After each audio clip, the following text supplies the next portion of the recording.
नमस्कार मित्रों, मैं रंजीत सिंह बुद्धा के ऑनलाइन प्लेटफॉर्म पर आप सभी लोगों का स्वागत अभिनंदन करता हूं।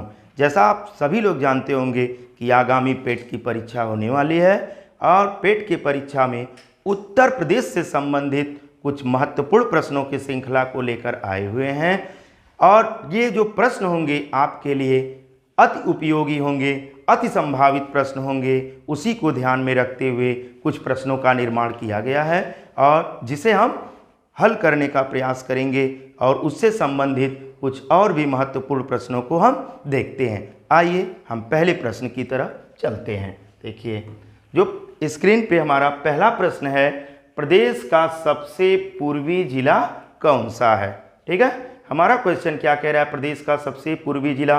पहला ऑप्शन शामली दिया हुआ है, दूसरा सहारनपुर दिया हुआ है, तीसरा सोनभद्र और चौथा बलिया दिया हुआ है। देखिए, हम मैप से हल करने का प्रयास करते हैं, क्योंकि मैप से हल करने पर हमारा कभी गलत होने की संभावना नहीं होता है। तो देखिए, मैप पे सबसे जो ऊपर वाला भाग होता है उत्तर होता है और नीचे वाला जो भाग होता है दक्षिण होता है और इधर आपका पूर्व होता है और इधर आपका पश्चिम होता है। ठीक है ना, पश्चिम होता है। ठीक, तो यहाँ पे देखिए आपका पूछ क्या रहा है कि सबसे पूर्वी जिला, तो यहाँ पे देखिए पूर्व इधर है आपका और इधर आपको दिखाई दे रहा है कि बलिया है। ठीक है ना, तो अब इस ऑप्शन के अकॉर्डिंग हमारा जो ऑप्शन सही होगा डी होगा, अर्थात प्रदेश का सबसे पूर्वी जिला बलिया है। ठीक है ना, लेकिन इससे आपका इस क्वेश्चन में पूर्वी दिया है तो भाई पश्चिमी भी दे सकता है, उत्तरी भी दे सकता है और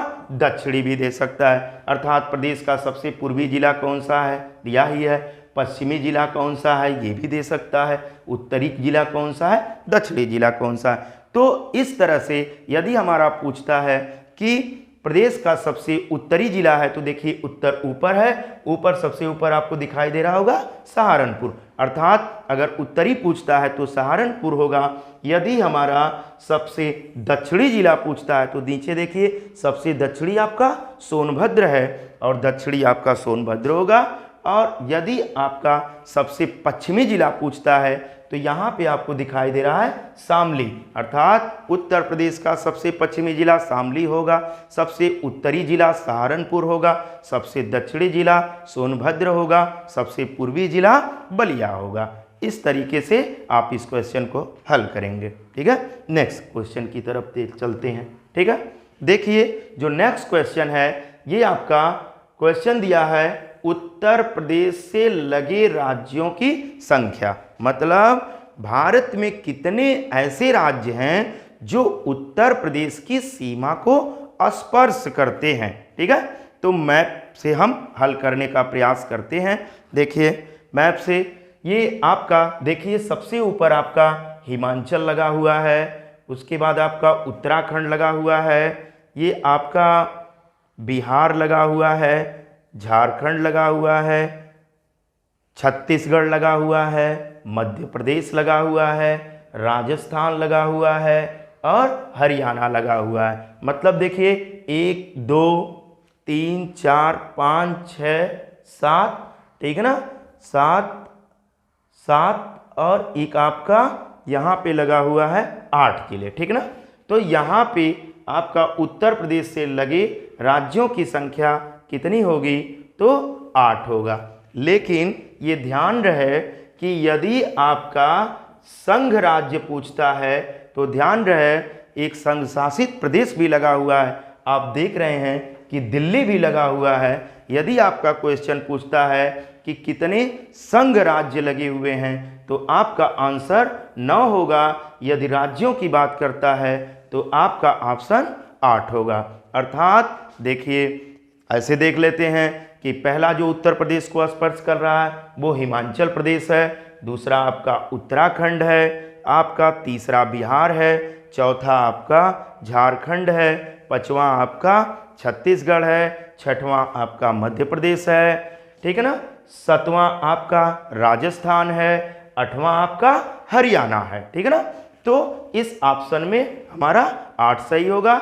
यदि संघ राज्य पूछता है तो दिल्ली को लेकर कितना हो जाएगा 9 हो जाएगा। ठीक है, तो इस क्वेश्चन को थोड़ा सा समझ के ही आंसर करना है। ठीक है, अगले क्वेश्चन की तरफ चलते हैं। देखिए अगला जो हमारा क्वेश्चन है, उत्तर प्रदेश से लगे सर्वाधिक एवं सबसे कम सीमा रेखा वाले राज्य। क्वेश्चन क्या कह रहा है कि उत्तर प्रदेश की सीमा किस राज्य के साथ सबसे लंबी सीमा बनाता है और किस राज्य के साथ सबसे कम सीमा बनाता है। ठीक है, तो सबसे पहले हम सर्वाधिक की बात करते हैं। तो आप मैप में देखिए, ये आपका मध्य प्रदेश है, तो ये आपका मध्य प्रदेश है और मध्य प्रदेश आपका यहाँ तक है। और ठीक, तो दिखाई हमें मैप में दे रहा है कि जो सर्वाधिक लंबी सीमा जिस राज्य के साथ लगता है वो आपका मध्य प्रदेश है। तो इसमें आपका क्या हो जाएगा, मध्य प्रदेश होगा। दूसरा क्या पूछ रहा है कि सबसे कम सीमा लगा हुआ किस राज्य के साथ इसका सबसे कम सीमा लगा हुआ है। तो देखेंगे आप कि सबसे ऊपर हिमाचल प्रदेश दिया हुआ है और हिमाचल प्रदेश सहारनपुर से बहुत हल्का सा ही लगा हुआ है, अर्थात सबसे कम सीमा स्पर्श करता है उत्तर प्रदेश के साथ। अर्थात सर्वाधिक में आपका मध्य प्रदेश होगा और सबसे कम आपका हिमाचल प्रदेश होगा। इस तरीके से हमारा ऑप्शन बी सही होगा। ठीक है, नेक्स्ट क्वेश्चन की तरफ चलते हैं। ठीक, नेक्स्ट क्वेश्चन दिया हुआ है कि निम्न में से प्रदेश का कौन सा जनपद उत्तराखंड, हरियाणा, हिमाचल के साथ सीमा बनाता है। ठीक है ना, तो ये दे रहा है कि कौन सा जनपद है उत्तर प्रदेश का जो उत्तराखंड, हरियाणा और हिमाचल के साथ सीमा बना रहा है। तो इसमें देखिए यहाँ पे आपका उत्तराखंड दिया हुआ है, ठीक है, और आपका यहाँ पे हरियाणा दिया हुआ है। ठीक है, हरियाणा दिया हुआ है। ठीक है, और आपका ऊपर हिमाचल दिया हुआ है। तो देखिए कौन सा जिला होगा, आपका सहारनपुर होगा। अर्थात सहारनपुर ऐसा जिला है जो हिमाचल, उत्तराखंड और हरियाणा के साथ सीमा बनाता है। इस तरह से हमारा जो ऑप्शन सही होगा वो बी होगा, सहारनपुर होगा। ठीक है, अगले क्वेश्चन की तरफ चलते हैं। ठीक है, अगला क्वेश्चन है कि क्षेत्रफल के दृष्टि से उत्तर प्रदेश का भारत के राज्यों में कौन सा स्थान है। क्वेश्चन पूछ रहा है कि भारत में जितने भी राज्य हैं और क्षेत्रफल के दृष्टि से उन सभी राज्यों में उत्तर प्रदेश का कौन सा स्थान है। तो देखिए भारत में सर्वाधिक क्षेत्रफल वाला जो राज्य है वो आपका राजस्थान है। ठीक है, और राजस्थान के बाद आपका मध्य प्रदेश आता है और मध्य प्रदेश के बाद आपका महाराष्ट्र आता है और महाराष्ट्र के बाद आपका उत्तर प्रदेश आता है। तो देखिए ये आपका 1, 2, 3, 4 अर्थात उत्तर प्रदेश का स्थान कौन सा है, चौथा है। अर्थात हमारा ऑप्शन कौन सा सही होगा, बी सही होगा। ठीक है, अगले क्वेश्चन की तरफ चलते हैं। ठीक है, अगला जो हमारा क्वेश्चन है, निम्न में से किस जिले की सीमा नेपाल से लगती है। ठीक है ना, क्वेश्चन हमारा पूछ रहा है कि निम्न में से किस जिले की सीमा नेपाल से लगती है। ऑप्शन गोरखपुर, बलिया, महाराजगंज, बस्ती। तो हमें पहले ये देखना है कि उत्तर प्रदेश के ऐसे कितने जिले हैं जो नेपाल की सीमा से लगे हुए हैं। देखिए आपको नेपाल दिखाई दे रहा होगा और यहाँ आपका नेपाल यहाँ से शुरू होता है और देखिए यहाँ तक आपका नेपाल है।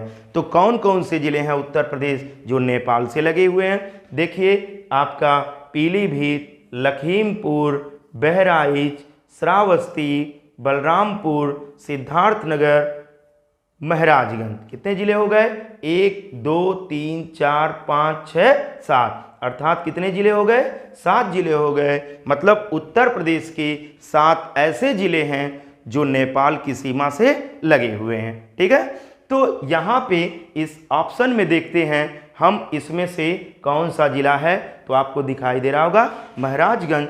तो यहाँ पे आप देखिए इस क्वेश्चन के अकॉर्डिंग हमारा आंसर क्या होगा, महाराजगंज होगा।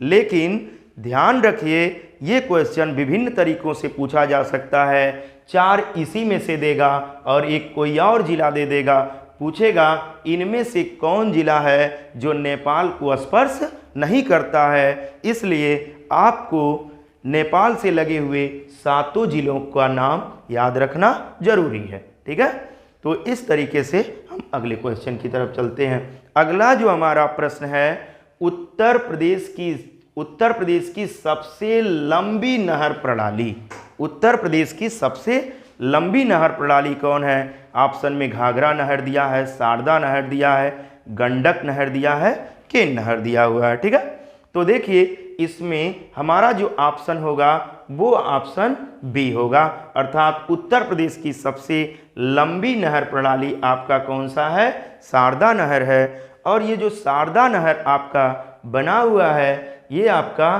पीलीभीत में बना हुआ है। कहाँ पे बना हुआ है? पीलीभीत में बना हुआ है। ठीक है, और जबकि ये जो घाघरा नहर है ये आपका बहराइच में कतरनिया घाट पर बना हुआ है। कहाँ बना हुआ है? कतरनिया घाट पर बना हुआ है। तो इस क्वेश्चन के अकॉर्डिंग हमारा जो ऑप्शन बी होगा। ठीक है, नेक्स्ट क्वेश्चन की तरफ चलते हैं। नेक्स्ट क्वेश्चन हमारा है कि हथनी कुंड परियोजना, मतलब हथनी कुंड परियोजना या बैराज किस नदी पर बनाया गया है, किस नदी पर स्थित है? ठीक है, ऑप्शन दिया हुआ है गंगा नदी, सरयू नदी, यमुना नदी, रामगंगा नदी। ठीक, तो आप जानते होंगे कि कोई भी परियोजना सबसे ऊंचे स्थानों पर बनाया जाता है। तो यहाँ पर देखिए सबसे पहले देखते हैं कि जो आपका ये यमुना नदी है, ये यमुना नदी उत्तर प्रदेश के सहारनपुर जिले में प्रवेश करती है। ठीक है, तो ये आपका जो हथनी कुंड बैराज बना हुआ है ये आपका सहारनपुर में बना हुआ है। तो जाहिर सी बात है कि सहारनपुर में यमुना नदी प्रवेश कर रही है और हथनी कुंड बैराज सहारनपुर में है। तो इसलिए इस ऑप्शन के अकॉर्डिंग कौन सा ऑप्शन सही होगा? यमुना, अर्थात हथनी कुंड बैराज यमुना नदी पर बना हुआ है। यमुना नदी किस जिले में प्रवेश कर रही है? तो आपका सहारनपुर जिले में प्रवेश कर रही है। ठीक है, अगले क्वेश्चन की तरफ चलते हैं। अगला जो क्वेश्चन है हमारा, गंगा नदी उत्तर प्रदेश की किस जिले में प्रवेश करती है? क्वेश्चन पूछ रहा है कि गंगा नदी उत्तर प्रदेश के किस जिले में प्रवेश करती है। ठीक है, ऑप्शन दिया हुआ है सहारनपुर, बहराइच, बिजनौर, पीलीभीत। ठीक है, तो यहाँ पे देखते हैं जो गंगा नदी है यह जो है आपका उत्तराखंड से होकर ये आपका उत्तर प्रदेश में जो प्रवेश करती है वो पहला जिला आपका बिजनौर है। ठीक है ना, और बिजनौर में प्रवेश करती है और ये लास्ट जिला बलिया से होकर निकल जाती है। अर्थात गंगा नदी उत्तर प्रदेश के बिजनौर में प्रवेश कर रही है और बलिया से बाहर निकल जा रही है। अर्थात यह उत्तर प्रदेश की 28 जिलों से होकर बहती है। ठीक है, तो इस क्वेश्चन के हिसाब से हमारा जो ऑप्शन सही होगा वो बिजनौर होगा। ठीक है, अगला क्वेश्चन है हमारा, इनमें से कौन सी नदी उत्तर प्रदेश के मैदानी भागों से निकलती है? यहाँ देखिए क्वेश्चन क्या कह रहा है कि कौन सी नदी उत्तर प्रदेश के मैदानी भागों से निकलती है। अर्थात न तो पठारी क्षेत्रों से प्रवेश कर रही है और न तो पर्वतीय क्षेत्रों से प्रवेश कर रही है, वो उत्तर प्रदेश के मैदानी या दलदली क्षेत्रों से निकल रहा है। ठीक है ना, तो ये आप देखिए दिया है गंडक, राप्ती, गोमती, रामगंगा। ठीक है, तो इसमें हम देखें तो हमारा जो ऑप्शन सही होगा वो गोमती है। कौन सा नदी है? गोमती नदी। और गोमती नदी ये मैदानी भागों से निकलती है। तो क्वेश्चन यहाँ पे कभी कभी पूछ लेता है कि भाई गोमती नदी निकलती कहाँ से है? तो देखिए गोमती नदी पीलीभीत में एक स्थान है आपका फुलहर झील। कौन सा स्थान है? फुलहर झील। और ये फुलहर झील से निकलती है।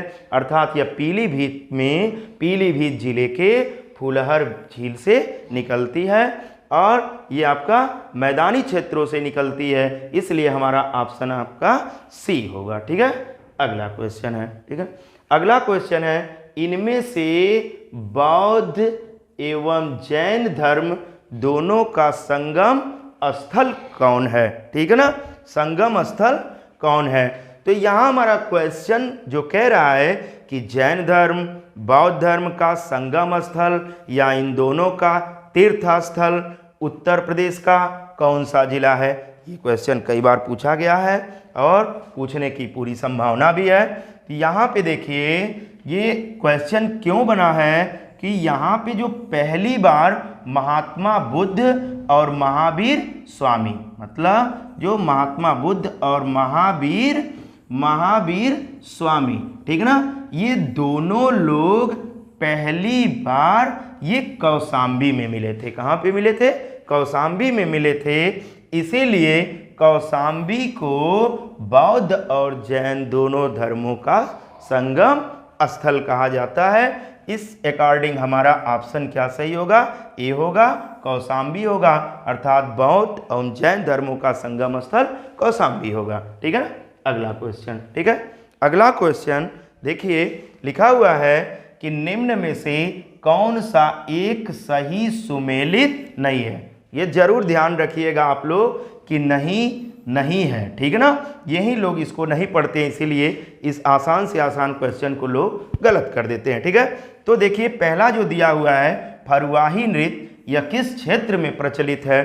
तो फरुआही नृत्य आपका अवध और पूर्वांचल में प्रचलित है, काफ़ी आजकल लोकप्रिय भी बना हुआ है। ठीक है ना, तो ये आपका सही है। ठीक है, चारुकुला नृत्य कहाँ है? ब्रज क्षेत्र, ये भी आपका सही है। ठीक है ना। मयूर नृत्य, ये भी आपका ब्रज क्षेत्र, सही है।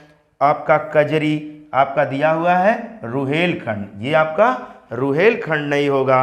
आपका कजरी की उत्पत्ति कहाँ से हुआ है? तो आपका मिर्जापुर से हुआ है। कहाँ से हुआ है? मिर्जापुर से हुआ है। ठीक है ना, तो कजरी की उत्पत्ति कहाँ से हुई है? मिर्जापुर। अतः इस क्वेश्चन के हिसाब से कौन सुमेलित नहीं है? तो ऑप्शन डी सुमेलित नहीं है। ठीक है ना। तो अगला क्वेश्चन देखते हैं। अगला क्वेश्चन है किस नगर को महोदय श्री के नाम से जाना जाता है? मतलब उत्तर प्रदेश का वो कौन सा नगर है, वो कौन सा जिला है जिसे हम महोदय श्री के नाम से जानते हैं? ऑप्शन में दिया हुआ है महोबा दिया हुआ है, काम्पिल्य दिया हुआ है, कन्नौज दिया हुआ है, मथुरा दिया हुआ है। ठीक है, तो यहाँ पे देखिए कि इस क्वेश्चन को कैसे हल करेंगे। देखिए प्राचीन काल से ही पाटलिपुत्र की बड़ा ही महत्ता था, और लेकिन धीरे धीरे पाटलिपुत्र का स्थान किसने लेना शुरू कर दिया? कन्नौज ने लेना शुरू कर दिया। अर्थात कन्नौज का अब बहुत तेजी गति से क्या हो रहा था?